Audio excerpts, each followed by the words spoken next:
قانون کے اندر ایک خاص دفاع ہے 295C 295A 295B اور 295C 295C ہمارا وہ قانون ہے کہ جس نے حضور کی توہین کی اس کی سزا موت ہے. اب آپ نے مل کر کہنا ہے اس طرح کہنا ہے جس طرح کلمہ پڑھتے ہیں, کیونکہ میں یہ کہنا چاہتا ہوں بڑے رسوخ سے, عشقیہ ذوق میں نہیں, حقیقت میں بالکل عالمانہ وقار کے ساتھ, کہ جس سے لا الہ الا اللہ محمد رسول اللہ صلی اللہ علیہ وسلم ذوق میں پڑھتے ہیں نا, اسی طرح یہ جملہ بھی کلمے کی حیثیت رکھتا ہے کہ گستاخ نبی کی ایک سزا. زبان بند نہیں رکھنا, ہاتھ اٹھا کے جواب دینا. کوئی آپ سے کہتا کلمہ پڑھو تو زبان بند رکھتے ہو آپ, یہ کلمے کے مقابلے کا جملہ ہے, اس سے چھوٹی سطح پر اس کی بات نہیں ہو سکتی. تو میں پھر کہتا ہوں گستاخ نبی کی ایک سزا, گستاخ نبی کی ایک سزا. آپ کہیں گے یہ آپ نے کیوں کہہ دیا کہ یہ کلمے کے برابر کی بات ہے؟ میں نے کہا میں نے اس لیے کہا یہ کلمے کے برابر کی بات ہے کہ بعض لوگوں کے ذہنوں میں یہ بات آتی ہے کہ جو نبی پاک کی توہین کرے اس کی سزا جو ہے وہ قتل ہے, یہ تو بڑی سخت سزا ہے. میں نے کہا یہ سزا بتاتی ہے آقا کا رتبہ بہت بڑا ہے. یہ سزا بتا رہی ہے کہ آقا علیہ الصلوۃ والسلام کا رتبہ بہت بڑا ہے.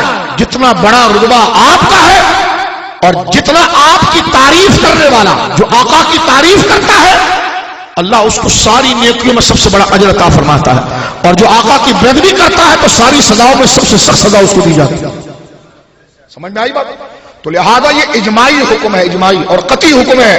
اس کا جو انکار کرے وہ مسلمان نہیں رہتا, چاہے وہ مودی کی گود میں جا کر بیٹھ جائے یا گورے کی گود میں بیٹھ جائے, وہ مسلمان نہیں رہتا.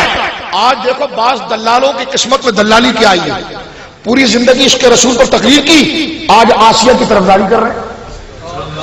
آج بھارت ماتا کی جے کا ثبوت لا رہے ہیں. آپ توجہ کریں, اس کو کہتے ہیں اللہ کی خفیہ تدبیر, اللہ معاف فرمائے. توجہ کرنا میری بات پر. شخصیت اگر گستاخی وہابی کرے تو وہابی, گستاخی شیعہ کرے تو شیعہ, اور تمہارا قادری لکھا ہوا کرے تو کوئی گستاخی نہیں. گستاخی گستاخی ہے. میری لاہور میں ایک ہندو سے ملاقات ہوئی, وہ ہندو پنڈت تھا. اس نے کہا جی 295C کا قانون مولوی صاحب کیا ہے؟ میں نے کہا یہ ہے کہ گستاخی کرے اسے قتل کر دو. میں نے کہا تم اس سے ڈرتے ہو؟ مجھ سے اس نے کہا آپ 302 کی FIR سے ڈرتے ہیں؟ میں نے کہا نہیں. کہنے لگا کیوں؟ میں نے کہا میں کسی کو قتل کرتا ہی نہیں. مجھ سے کہنے لگے آپ 324 کی FIR سے ڈرتے ہیں؟ میں نے کہا نہیں. کہنے لگے کیوں؟ میں نے کہا اس لیے کہ میں کسی کی گاڑی نہیں چلاتا. میں نے کہا 302 کے پرچے سے میں نہیں ڈرتا کیونکہ میں کسی کو مارتا نہیں, لیکن میں یہ پوچھتا ہوں جو لوگ 295C سے ڈرتے ہیں وہ کیوں ڈرتے ہیں؟ سمجھ رہے؟ ایک نفسیات کی بات ہے. اب میں آپ سے کہوں, یہ جو بچے آپ نوجوان بیٹھے, میں نے کہا دیکھو 302 یہ قتل کی FIR ہے, اس میں بندے کو موت ہوتی ہے. آپ کہتے ہیں کہ بھائی ہوتی رہے گی, راستہ میں نے چھوڑو مجھے جانے. میں کہوں گا یار اتنی بڑی بات میں کر رہا ہوں, 302 کی FIR اتنی بڑی ہے. آپ کہیں گے شاہ جی تو مجھے کیا کرنا, میں نے کسی کو مارا ہے کیا؟ میں نے کہا تیرے کو ڈر نہیں لگ رہا؟ کہنے نہیں ڈر رہا. کہنا کیوں؟ بولا ڈر اس کو لگا جو قتل کرتا ہے لوگوں کو. تو میں پوچھتا ہوں کہ ہم مسلمانوں کو, ہم پاکستانیوں کو, ہم سنیوں کو 302 کی FIR پرچے سے ڈر نہیں لگتا. کیوں؟ کیونکہ ہم دہشت گرد نہیں ہیں, ہم کسی کو قتل نہیں کرتے. لیکن نجم سیٹھی اور آسما جہانگیر ملعونہ خبیثہ مرتدہ, میں تجھ سے پوچھتا ہوں کہ تجھے 295 سے تیرے پیٹ میں مغلو کیوں آتا ہے؟ میڈیا پر بیٹھ کر تم بکواس 295 کے خلاف کیوں کرتے ہو؟ کیونکہ تمہارے دل میں کالا ہے. اور میں یہ کہنا چاہتا ہوں اگر یہ قانون ختم ہو گیا نا تو پھر ہر بندہ ممتاز قادری بن جائے گا. پاس تو اس قانون کا ہے. اب ذرا سنتے چلیے آپ. 295C اس کے اندر یہ ہے کہ جو نبی پاک کی گستاخی کرے اس کی سزا, اس کی سزا, اس کی سزا. تو جو نہیں کرتا اس کو گھبراہٹ کیا ہے؟ جو نہیں کرتا اس کو گھبراہٹ کیا ہے؟ تو پنڈت مجھ سے کہنے لگا کہ اچھا اگر یہ بات ہے تو ہم بھی کہتے ہیں کہ جو نبی کی گستاخی کرے اس کو مار دو, بات تو ٹھیک ہے. تو میں نے کہا لوگ آپ کے بارے میں کچھ بات کرتے ہو. کہنے لگا جی ہاں مولانا میری بات یہ ہے کہ ہمیں بتایا گیا کہ یہ قانون ہمارے لیے بنا ہے. میں نے کہا نہیں. میں نے کہا یہ جھوٹ تو میڈیا کے دلال گوروں کے دلال بکواس کرتے ہیں. 295C نبی کا گستاخ واجب القتل ہے. یہ ہندو کے خلاف قانون نہیں ہے, یہ عیسائی کے خلاف قانون نہیں ہے, یہ یہودی کے خلاف قانون نہیں ہے, یہ سکھ کے خلاف قانون نہیں ہے, یہ مسلمان کے خلاف قانون نہیں ہے, یہ گستاخ کے خلاف قانون ہے. میں نے اس پنڈت سے کہا کہ گستاخی اگر مندر میں کوئی کرے تو اس کو قتل کیا جائے، نبی پاک کی گستاخی کوئی گردوارے میں کرے تو اس کو بھی قتل کیا جائے گا، نبی کی گستاخی کوئی چرچ والا کرے تو اسے بھی قتل کیا جائے گا، نبی کی بیدبی اگر کوئی داڑھی رکھنے والا کلمہ پڑھنے والا بھی کرے تو اسے قتل کیا جائے گا، نبی کے گستاخ کو دیکھا نہیں جائے گا کہ یہ کلمہ پڑھتا تھا کہ نہیں پڑھتا تھا۔ اس نے میرا ہاتھ پکڑ کے کہا کہ شاہ جی ہمارا دل صاف ہو گیا، اگر یہ تو آپ کے ساتھ میں نے باقاعدہ، کیونکہ ہم میڈیا پر آتے ہیں، میں نے باقاعدہ ان کے دلالوں سے کہا، میں نے کہا وہ دلالوں تم تحفظ ناموس رسالت جیسا موضوع جس پر خدا کلام کرتا ہے، جس پر قرآن کلام کرتا ہے، اس پاکیزہ موضوع کو بیان کرنے کے لیے تم نے بدکاراؤں کو بٹھایا ہے، تم نے آسما جہانگیر جیسی ملونہ کو بٹھایا ہے، تم نجم سیٹھی جیسے شرابی زانی مرزائی کو بٹھایا ہے۔ میں نے کہا ہم چیلنج کرتے ہیں تمہیں کہ عیسائیوں کے بڑے پوپ کو بلاؤ، مندروں سے بڑے پجاریوں کو بلاؤ، ان کے پنڈتوں کو بلاؤ، سکھوں کے بڑے گردوارے والے کو بلاؤ، اور ہم مسلمانوں کے علماء کو بلاؤ، 295C پر بحث کر کے بتا دو، وہ سب یہ کہیں گے یہ سزا درست ہے۔ آج آسیہ کے لیے چند زر خرید کتے جو اپنے آپ کو مسلمان کہہ رہے ہیں وہ احتجاج کر رہے ہیں۔ آسیہ کے لیے آپ نے دیکھا کہ پریس کلب پر کسی عیسائی نے احتجاج کیا؟ مجھے بتاؤ، کسی ہندو نے احتجاج کیا؟ میں نے کہا جس کی ہے وہ احتجاج نہیں کر رہے، نہیں سمجھے آپ؟ جس کی ہے وہ احتجاج نہیں کر رہے، تو پتا کیا چلا؟ پتا یہ چلا کہ جناب یہ خاص سازش اس قانون کو ختم کرنے کے لیے ہے، جبکہ یہ قانون اقلیتوں کو تحفظ دیتا ہے، یہ قانون اقلیتوں کو بولیے تحفظ دیتا ہے۔ اور میں یہ کہنا چاہتا ہوں، ایک بکواس یہاں یہ کی جاتی ہے کہ 295C کو ختم نہ کرو، ترمیم کر دو۔ میں نے کہا کیا ترمیم کریں؟ کہ لگے اس کی FIR کاٹنے میں ذرا سنجیدگی ہو۔ میں نے کہا تم کوئی ہم کو پاگل سمجھتے ہو؟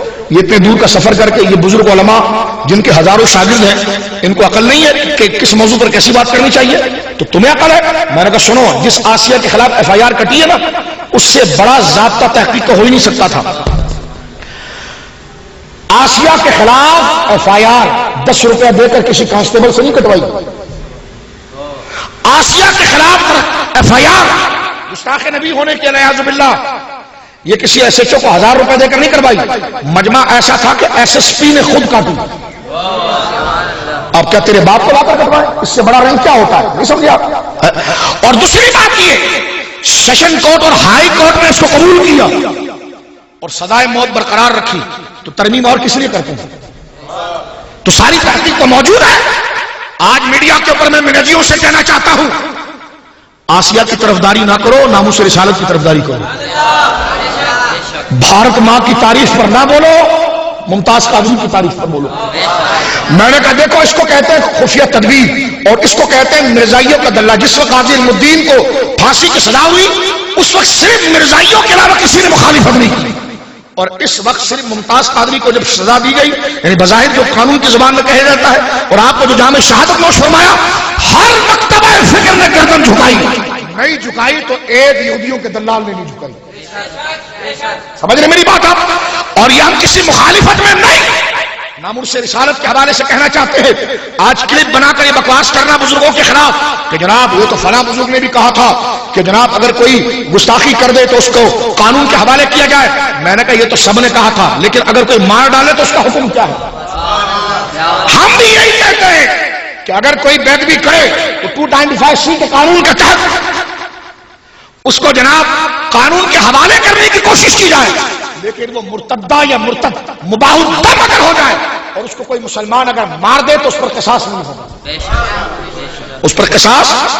14 گھنٹے تقریر کی، میں نے کہا تیری مثال سرفراز دکھڑوی والی ہے کہ وہ جب سرفراز دکھڑوی اہل سنت کے خلاف کتاب لکھتا ہے نا تو 100 صفحے تو عبداللہ بن مسعود کی تعریف میں لکھتا ہے، پھر کہتا حدیث یہ تھی، یعنی ایک حدیث وہ لائے گا دلیل کے لیے۔ سرفراز کی عادت علماء جانتے ہیں، یہ دیوبندیوں کی عادت ہے، یعنی آپ کو جواب دینے کے لیے پہلے کہیں گے جناب ایک حدیث ہم سنیوں کے جواب میں لا رہے ہیں، تو پہلے وہ حضرت عبداللہ مسعود سے حدیث ہے تو ان کے لیے 100 صفحے لکھے گا، وہ یہ تھے یہ تھے۔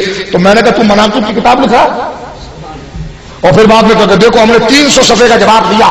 میں نے کہا 14 گھنٹے کی تقریر میں تم نے جھک ماری ہے، کیا تقریر کی ہے تم نے؟ جھک ماری ہے۔ ہم یہ پوچھنا چاہتے ہیں ایک سوال کہ جو کسی مرتد کو قتل کرے اس پر قصاص ہوگا کہ نہیں ہوگا؟ دنیا بھر کے منہجی آ کر اس موقف